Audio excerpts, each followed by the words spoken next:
আমি দুর্গা দুর্গা দুর্গা বলে মা যদি মরি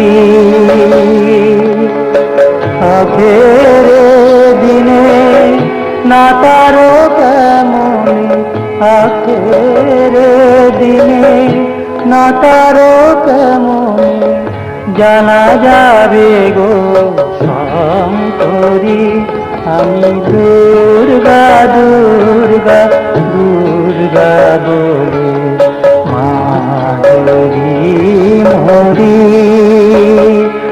আমি দুর্গা দুর্গা দুর্গা বলে মা যদি মরি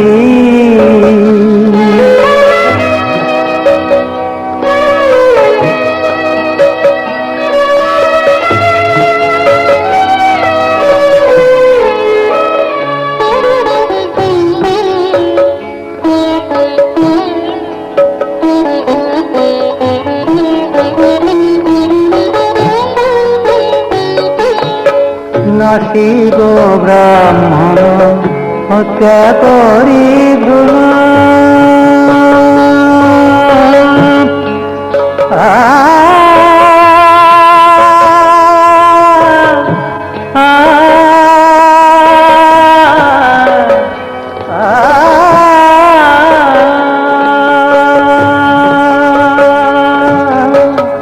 নাসি গো ব্রাহ্মণ হত্যা করি ভ্রূণ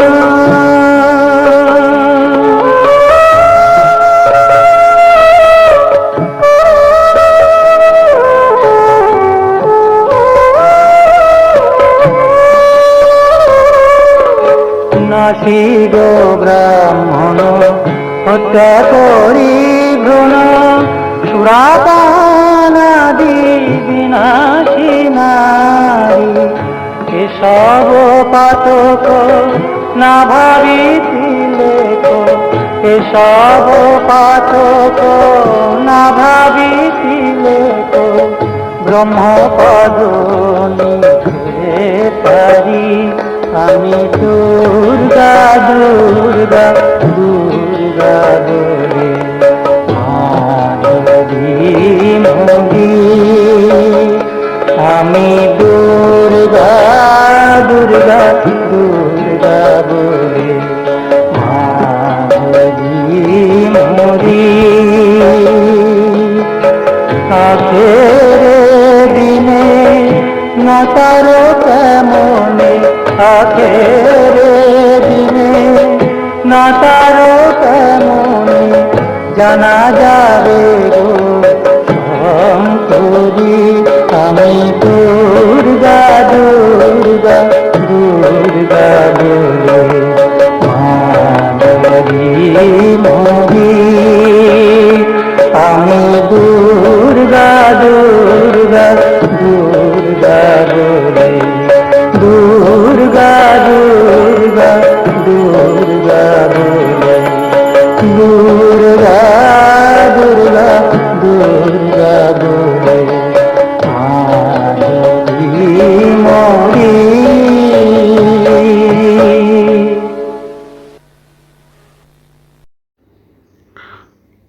বর্তমানে আমি চক্রধরপুর গেছিলাম।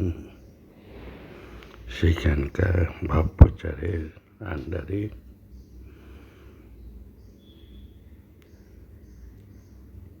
সেখানকার প্রতিনিধি আমাকে বললেন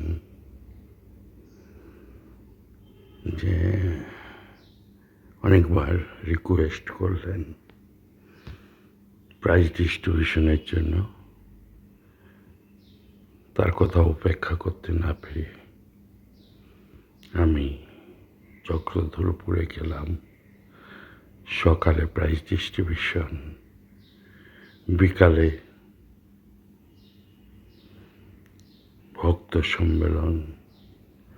ভক্তদের মধ্যে ভক্তিভাব দেখে সত্যি আপ্লুত হলাম। তাদের মনের বিবিধ কোয়েশ্চেন, প্রশ্ন পর্বতের আশ্রয় যোগদান করলাম।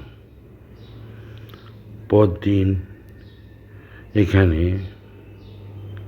স্থানীয় দেবতাদের দেখতে পেলাম। ওখানে বনদুর্গা বলে থাকে। দুটি মন্দির, একটি ড্যাম্পে গেলাম।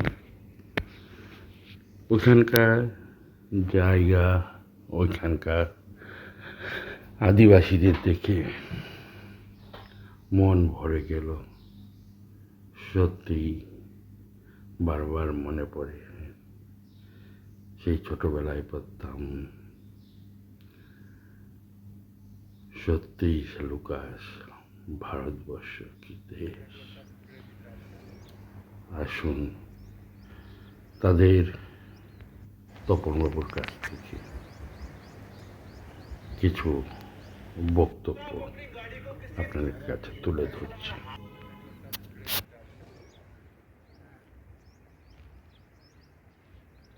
সেবা সমিতি চক্রধরপুর এর স্থাপনা বর্ষ হচ্ছে 1969।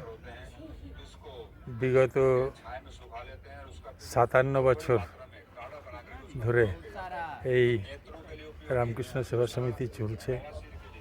আমাদের এখানে এখন বর্তমানে বেশিরভাগ মহিলা সদস্য সংখ্যায় সব থেকে বেশি, এবং তারাই মোটামুটি মন্দিরের পরিচালনা করছে। তাদের জন্য মন্দির চলছে। আমরা পুরুষ ভক্ত খুবই কম সংখ্যায়, এবং অনেক রকমের বিগত কয়েক বছর থেকে অনেক রকমের অনুষ্ঠান আমরা করি। তার ভেতরে প্রতি বছর আমরা ঠাকুরমা স্বামীজির তিথি পুজো পালন করি, এবং বিশেষ করে ঠাকুরের জন্মদিনে আমাদের একটা র্যালি বা ওটাকে আমরা কি বলবো, সকালে প্রভাত ফেরি, ঠাকুরকে নিয়ে আমরা একটা প্রভাত ফেরি করি। এবং এই 3 দিনই আমাদের এখানে বিশেষ করে ঠাকুরের উৎসবে তো প্রচুর ভক্ত, প্রায় এই বছরেও প্রায় 700 ভক্ত প্রসাদ পেয়েছে। আর স্বামীজি এবং মায়ের উৎসবে প্রায় 200-250 অ্যাভারেজ ভক্ত প্রসাদ পায়। এবং এই দিনের সবথেকে বৈশিষ্ট্য যেটা হচ্ছে, বিগত বছর 2-3 থেকে এই 3 দিনই আমরা মহিলাদের নিয়ে একটা কুইজ কম্পিটিশন করি। ঠাকুরের উৎসবের আলাদা, মায়ের উৎসবের আলাদা এবং স্বামীজির উৎসবের আলাদা। 3 জনের জীবনী নিয়ে কুইজ হয়, তাতে মহিলারা প্রচুর প্রোৎসাহিত হয়। এবং কুইজের ফার্স্ট, সেকেন্ড, থার্ড তাদেরকে পুরস্কার বিতরণও করা হয়। এমনকি যারা যারা এই কুইজে অংশগ্রহণ করে তাদেরও আলাদাভাবে পুরস্কার দেওয়া হয়। এছাড়া প্রতি বছর আমাদের জগদ্ধাত্রী পুজো হয়। জগদ্ধাত্রী 600-650 মানুষ এখানে প্রসাদ পায়, এবং জগদ্ধাত্রী পুজো ভোরবেলা থেকেই হয়, মঙ্গল আরতি দিয়ে শুরু হয়, এবং মোটামুটি সারাদিনই পুজোয় চলে। হোম হয় এবং ভক্তরা প্রসাদ পায়, এবং সান্ধ্যকালীন একটা অনুষ্ঠান হয়, তাতে একটু জলসার, ঠাকুরমা স্বামীজির উপরে গান, এই সমস্ত কিছু করা হয়। কিছু কিছু কবিতা আবৃত্তি এ সমস্তর আয়োজনও করা হয়। এছাড়া আমরা এর আগে এখানে একটা স্পোর্টস, বিভিন্ন স্কুলকে নিয়ে একটা স্পোর্টস আমরা করেছি। এখানে একটু সমস্যা হয় স্টেডিয়ামের ব্যাপারে, তার কারণ ভালো স্টেডিয়াম পাওয়া একটু অসুবিধা হয়। তবু আমরা এখান থেকে রেলের স্টেডিয়াম, যার ভাড়া প্রতিদিনের 6,000 টাকা করে, সেটাকে আমরা কনসেশন করিয়ে 1,500 টাকা করে ভাড়া করেও আমরা স্পোর্টস করিয়েছি।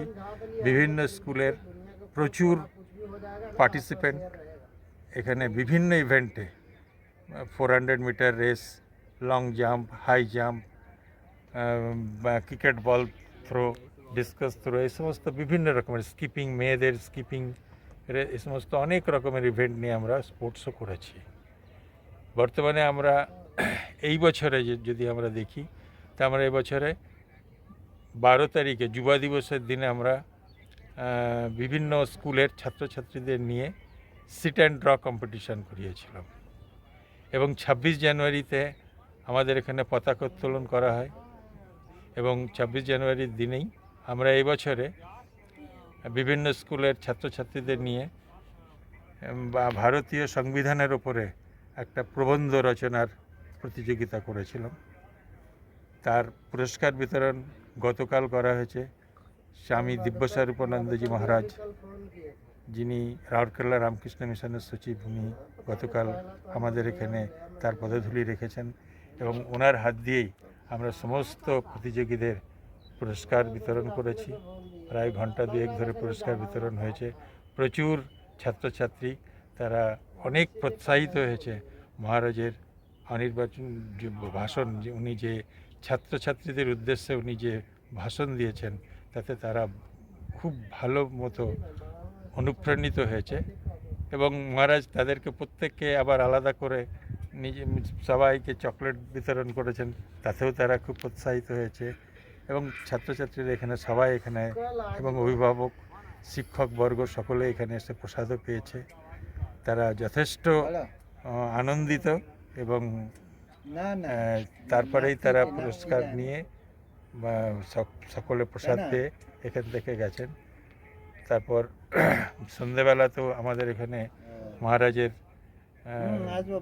একটা প্রবচন ছিল, খুব ভালো প্রবচন হয়েছে এবং তারপরে একটা প্রশ্নোত্তর মহারাজ নিজের থেকে বলেছেন, আপনাদের যদি কারো কোনো প্রশ্ন থাকে আপনারা, তার ভেতরের থেকেও দেখা গেল, যেটা আমি সচরাচর দেখেছি কেউই সেরকম হবে, কিন্তু গতকাল আমরা দেখলাম যে মহারাজের আমি বললাম অথচ যে মহারাজের অ্যাকসেপ্টেন্স বোধহয় এখানে অনেক বেশি হয়েছে, যার জন্য মানুষেরা স্বতঃস্ফূর্তভাবে উইদাউট এনি রিজার্ভেশন মুক্ত কণ্ঠে যার যেটা প্রশ্ন সেই প্রশ্ন তারা করেছে এবং তার ভালো উত্তরও তারা সবাই পেয়েছে। আজকে আমরা এসেছি মহারাজকে নিয়েই, সকাল থেকে আমরা বেরিয়েছি। মহারাজকে নিয়ে আমরা 2-3টে জায়গা পরিদর্শন করলাম চক্রধরপুরের, একটা কেরা মন্দির, একটা কানসারা মন্দির আর একটা নাকটি ড্যাম। এখন আমরা বর্তমানে নাকটি ড্যামে আছি। ধন্যবাদ।